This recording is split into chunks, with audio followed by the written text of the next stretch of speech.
The effects of the current economic crisis have touched everyone. Even if you still have a good job and a paid-up mortgage, chances are your monthly 401k statement will remind you that you've lost a good chunk of your savings. Trillions of dollars have evaporated from those accounts that have become the prime source of retirement funds for a majority of American workers, affecting their psyche and their future. If you're still young enough, there's time to rebuild and recover. But if you're in your 50s or 60s or beyond, the consequences can be dire. And it's drawing attention to the shortcomings of a retirement system that's jeopardized the financial security of tens of millions of people. It was a gray, chilly morning in Midtown Manhattan, and a line of unemployed, mostly white-collar workers stretched for blocks around the Radisson Hotel. More than 1,000 middle managers, stockbrokers, consultants, secretaries, and receptionists had come here hoping to find a job. If you are just arriving, please step this way. Good morning. It was called a career fair, but there was no merriment here, only a whiff of desperation. Do you have any openings in the IT industry? Many of these people had been out of work for months and burned through their liquid assets, their future even bleaker than the present. Alan Weir, who turned 60 this month, showed us his latest 401k statement, which he hadn't had the courage to open up. I'm afraid. You're going to open it now? You want me to? Let's do it. There's good reason for his trepidation. Nearly half of his life savings have vanished in a matter of months. It went down again. How much are you down overall? About $140,000. Do you think you'll ever get it back? I would probably never see it come back. I was looking to retire probably when I hit 62. I can't do it now. I'll probably be working until I'm at least 70. I'm a Microsoft Office diva. Until she lost her job, Kathleen Coleman had spent nearly 30 years working as an executive assistant on Wall Street. She doesn't have much to show for it. Tell me about your 401k. Does this answer the question? This is what it was in 2005. 2007, you're down below 2005. Right. Another one went down almost $40,000. One was Right. 88,000, and then it went down to like 50. How old are you? 54, and I live alone. I don't have any children. I've been a career girl all my life, and it's been a great career, and I don't deserve this. I'm sorry. It's all right. Have you had any nibbles? All the nibbles I've had, I get beat out by top models who can type. And I have experience and dedication and loyalty, and I can make any boss shine. I can. If you're out there, I'll relocate anywhere for you. What, psychologically, what does this piece of paper do to you? Oh, it crushes any rest I may get when I'm 65. I'll have to work for the rest of my life. The saddest part of this story is that it's being repeated all over the country. In eastern Pennsylvania, 59-year-old Iris Hans lost her accounting job and half of her 401k investments. She's now back in the workforce as a part-time cashier in a grocery store. Your debit card? You have a great day. In Dearborn, Michigan, Terry and Donna McNally are barely holding on. He lost his sales job in August. The condo they bought 15 years ago is worth less than their mortgage, and 40% of his 401k retirement savings is gone.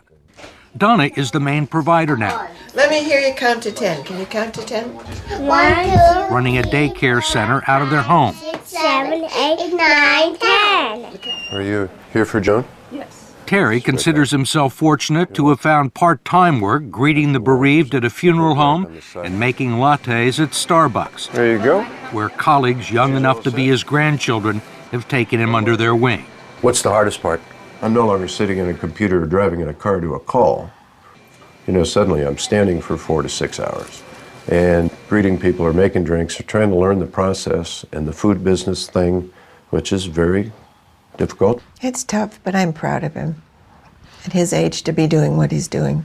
The 401k drop was tremendous, is tremendous at this point in time, and that's where the savings was. So that's our hurt right now. We can't live our vision of our dream of retirement. That's the worst part. Many people can't. And what was your dream? Our dream was to have a log cabin up north, Leland area, and just live a nice, quiet life. And we can't do that. You think you'll ever be able to retire? I don't No. see that day. Can no longer see that day. What kind of a retirement plan allows millions of people to lose 30 to 50% of their life savings just as they near retirement? David Ray, president of the profit-sharing 401k Council of America and a lobbyist for the 401k industry, says it's one that empowers people to make their own investment decisions. 401k is the absolute best way people can save for retirement. They absolutely are the best retirement vehicle we have. How can you say it's the best available if it has let down tens of millions of people at the time they need the money the most? That's not a 401k problem. That is our entire investment system. This is about the markets went down for everybody. Nobody was saved in the current thunderstorm. Ray says that many people still have more money in their 401ks than they've actually contributed. He says everyone had multiple investment options, including low-yield guaranteed returns, and he believes people who lost money have no one to blame but themselves. In America, it's a society based on freedom and choice and personal responsibility. We need to help them understand these responsibilities and execute them to the best they can. 401k is part of that. There are no guarantees.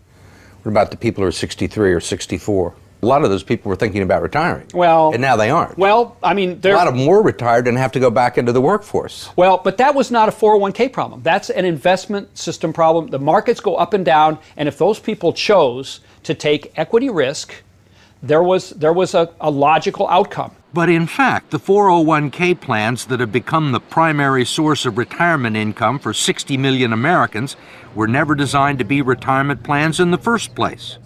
They were created in the late 1970s as a savings plan and tax shelter for ordinary Americans. The idea was that workers would make voluntary contributions and employers would match a portion of them. The taxes would be deferred until the employee reached the age of 59 and a half. It was supposed to supplement the two traditional income streams for retirees, Social Security and pensions, one leg of a three-legged stool that would support American workers into their golden years. But it didn't turn out that way. The three-legged stool, if you will, has gone to two legs, and it's wobbly, and it's wobbling, and I'm not sure that it's going to support anything. And that's the scary part, and people are afraid. Brooks Hamilton has helped design retirement plans for some of the country's largest corporations. He says 401ks turned out to be so much cheaper than funding pensions that many companies decided to freeze their pension plans and replace them with 401ks. The decision created millions of new employee investors for Wall Street and the financial community, and they pounced on the opportunity. If you go back and track the mutual fund growth in assets, and you track the growth in 401k plans, it looks like a railroad track leading to the sky. They are parallel tracks. So the big beneficiaries were the mutual funds. That's right. That's correct. When employers began turning 401ks into retirement plans, the financial community was not shy about promoting them as such. The prospect of trillions of dollars in the hands of unsophisticated investors opened the door for all sorts of potential abuses. The fact is that the typical 401k investor is a financial novice. They don't know a stock from a line. And we give them a list of 20 or 30 mutual funds with really, really powerful names. You know, they sound like, gee, that's where I want to have my money. What are generally the quality of the mutual funds and 401k plans? Mediocre.